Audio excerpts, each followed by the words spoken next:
Le nouveau premier président de la Cour de cassation et nouveau commissaire général à la loi après le Conseil d'État présenté au chef de l'État Ali Bongo Ondimba, président du Conseil supérieur de la magistrature, c'était hier à l'occasion de la rentrée judiciaire. Les détails dans quelques instants. Et puis le réseau parlementaire de lutte contre VIH et SIDA en réunion depuis ce matin au Palais Léomba. Il s'agit de rappeler les engagements internationaux face au financement de la lutte contre le VIH-SIDA. Le point avec nos confrères de la presse de l'Assemblée nationale. Enfin, colloque de lancement du système de formation professionnelle de type dual pour la filière bois au Gabon. Le ministre délégué à l'enseignement technique a ouvert les travaux. Madame, Monsieur, merci de renouveler votre confiance à Gabon Télévision. Toutes nos excuses pour le démarrage tardif de cette session principale d'information due à des raisons indépendantes de notre volonté. Mais d'abord, en image, depuis le quartier Aveya, nous sommes dans le 2e arrondissement. Cet incendie d'une rare violence qui a ravagé plusieurs habitations. Je le disais, au quartier Aveya, ici à Libreville, les faits se sont déroulés dans la nuit de lundi à mardi. Malgré l'arrivée des pompiers, rien n'a pu être récupéré selon des témoins rencontrés sur place par notre confrère Jacob Moukwangi. Cet incendie serait le résultat d'une bougie laissée allumée par un locataire qui aurait pris la clé des champs. Pas de perte en vie humaine, comme vous le voyez sur ces images. D'énormes pertes matérielles ont été enregistrées. Cela dit, je vous l'ai dit en titre, à l'occasion de la rentrée judiciaire, 2 hauts responsables ont été présentés hier au président de la République, chef de l'État, chef suprême de la magistrature. Il s'est agi du nouveau premier président de la Cour de cassation et du nouveau commissaire général à la loi près le Conseil d'État. Ali Radjoumba, Bartel Bois, Cédric Aleka, presse présidentielle. La salle d'apparat du palais de justice de Libreville a servi de cadre à une triple cérémonie marquant l'installation du nouveau premier président de la Cour de cassation, Honoré Mundunga, du nouveau commissaire général à la loi, Henriette Mengue, et à la cérémonie solennelle de rentrée judiciaire. 3 événements qui se sont déroulés en présence du président de la République, chef de l'État, président du Conseil supérieur de la magistrature, Ali Bongo Ondimba. Le nouveau premier président de la Cour de cassation est un magistrat pétri de talent. Il a occupé plusieurs fonctions au sein de l'administration judiciaire. Procureur à Lambaréné, à Libreville, substitut général près Cour d'appel de Libreville, président de la Chambre de la Cour d'appel de Libreville, président de la Cour criminelle spéciale du Gabon, avocat général à la Cour des comptes. Une somme d'expérience qui a permis aux autorités de placer leur confiance à ce haut magistrat dont la mission est de redorer l'image de cette institution. La deuxième cérémonie a été marquée par l'installation du nouveau commissaire général à la loi près le Conseil d'État, Henriette Myriel Mengue. Cette Gabonaise née dans la province du Wellington a occupé successivement les postes de conseiller à la Cour d'appel judiciaire de Libreville, conseiller du ministre de la Justice garde des Sceaux, président de chambre à la Cour d'appel de Libreville, conseiller à la Cour administrative et secrétaire général du Conseil d'État jusqu'à la date du 29 août, date de la tenue du Conseil supérieur de la magistrature qui l'élève à la fonction de commissaire général à la loi, une fonction qui lui impose désormais une autre lecture des textes. Ces 2 nouveaux promus ont sitôt rassuré les autorités gabonaises quant à leur disponibilité à hisser toujours vers le haut l'administration judiciaire. En rappel, la 3e cérémonie marquant la rentrée solennelle de l'année judiciaire a été l'occasion pour le corps judiciaire tout entier de faire le bilan de l'année écoulée et de lancer les activités de la nouvelle année.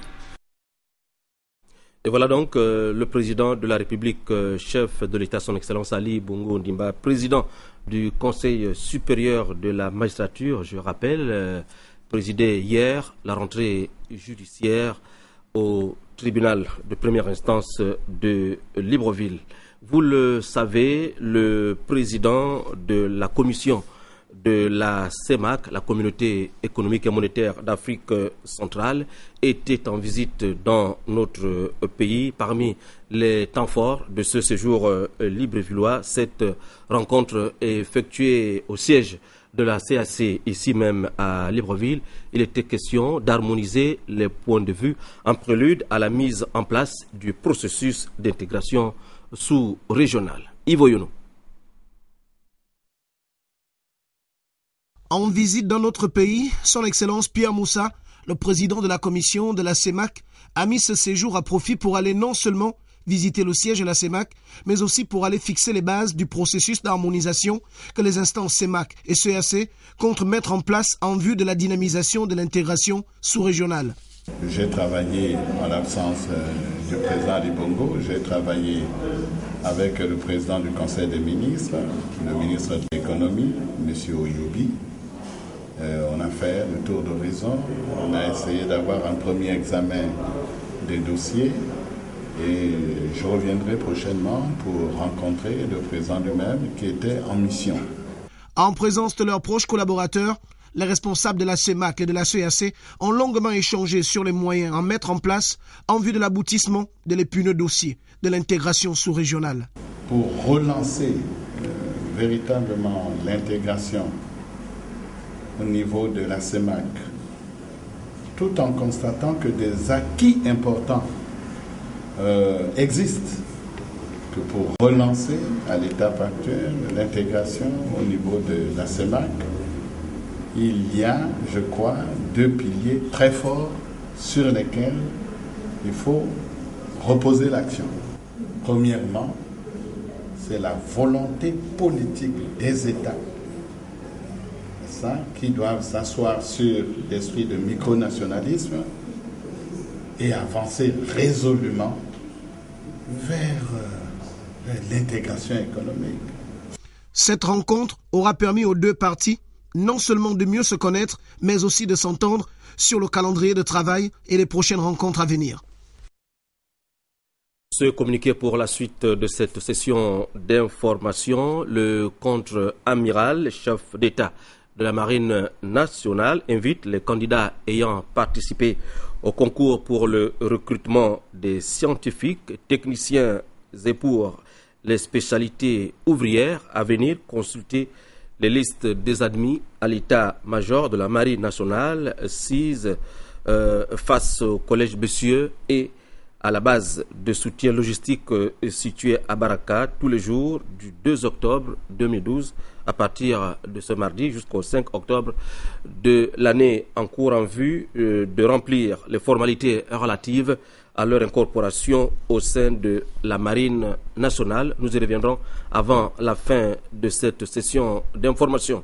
Le conseil d'administration de la Banque des États de l'Afrique centrale vient de se réunir à Libreville en session ordinaire sous la présidence de Luc Oyoubi, ministre gabonais de l'économie, de l'emploi et du développement durable, en même temps président en exercice du comité ministériel de l'Union monétaire de l'Afrique centrale. L'économie de cette importante rencontre avec Victor Mundunga et Paulin Siaki de notre rédaction. Au cours de cette session ordinaire, le Conseil a pris connaissance de l'évolution récente des économies des pays membres de la Communauté économique et monétaire de l'Afrique centrale, CEMAC, et des prévisions révisées pour l'année 2012. Au niveau des excédents budgétaires, il y a également une amélioration. Bon, par contre, au niveau de l'inflation, on craint une détérioration, une légère dégradation au niveau des performances en matière d'inflation. Mais ceci, on reste dans la norme de 3% de la CEMAC. Le Conseil s'est félicité des perspectives macroéconomiques favorables de la zone avec une accélération des taux de croissance qui se situe à 5,7% en 2012 contre 5,1% en 2011. Ce, en dépit d'une conjoncture économique internationale et de la consolidation des comptes publics extérieurs et monétaires. Nous avons besoin de nous retrouver régulièrement pour analyser la conjoncture au sein de la CEMAC. Et là, il y avait un deuxième point important. Il s'agissait de revoir le budget 2012, donc un collectif budgétaire qui a été débattu et approuvé.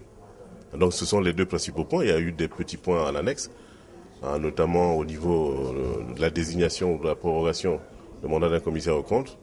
Luc Oyoubi et ses pairs du comité ministériel de l'Union monétaire de l'Afrique centrale se sont rencontrés pour un second tour de table où les questions d'importance concernant ce comité ministériel sous-régional ont constitué la trame des échanges. Au palais Léomba, à cette fois, le président de l'Assemblée nationale, l'honorable Guy Nzouba Ndama, a conféré ce matin avec le représentant résident de la Banque mondiale au menu des échanges, la coopération entre notre pays et cette institution bancaire. Presse-Assemblée nationale, Henri Nestor Ndjavé, Silver Ifunja, presse de l'Assemblée nationale. Madame le représentant, bonjour. Bienvenue à l'Assemblée nationale. Bien qu'étant une visite de courtoisie, l'audience que le président de l'Assemblée nationale du Gabon a accordée aux représentants résidents de la Banque mondiale au Gabon a permis à M. Guy Nzouba Ndama et Zouera Youssoufou de partager le programme d'activité de cette institution financière internationale. Les relations de coopération ont été passées au peigne fin. Au niveau de la Banque mondiale, en termes de partenariats concrets, on a un réseau des parlementaires de la Banque mondiale qui est un réseau mondial qui rassemble des parlementaires de tous les pays. Donc on a des réunions régulières qui se passent et un échange justement entre ces différents membres. Donc là, on attend que le président nous désigne les prochains membres de ce réseau de la Banque mondiale pour le Gabon. Et ça, c'est le cadre le plus concret de partenariat entre la Banque mondiale et l'Assemblée. La Banque mondiale s'est engagée à soutenir le Gabon à travers la nouvelle stratégie de soutien et d'accompagnement. Notre nouvelle stratégie de soutien et d'accompagnement au Gabon inclut une enveloppe qu'on a multipliée par 6 d'investissement. Donc on a 300 millions de dollars qu'on va investir au Gabon entre maintenant et 2016. On a un programme d'assistance technique sur lequel on est en train de travailler et donc on a vraiment une nouvelle impulsion de soutien et de travail de partenariat avec le Gabon. Avant de quitter le cabinet du président de l'Assemblée nationale, Madame le représentant résident de la Banque mondiale a signé le livre d'or où elle s'est dite très honorée d'être reçue par le président de la représentation nationale et compte apporter toute la capacité de la Banque mondiale pour soutenir le Gabon dans sa marche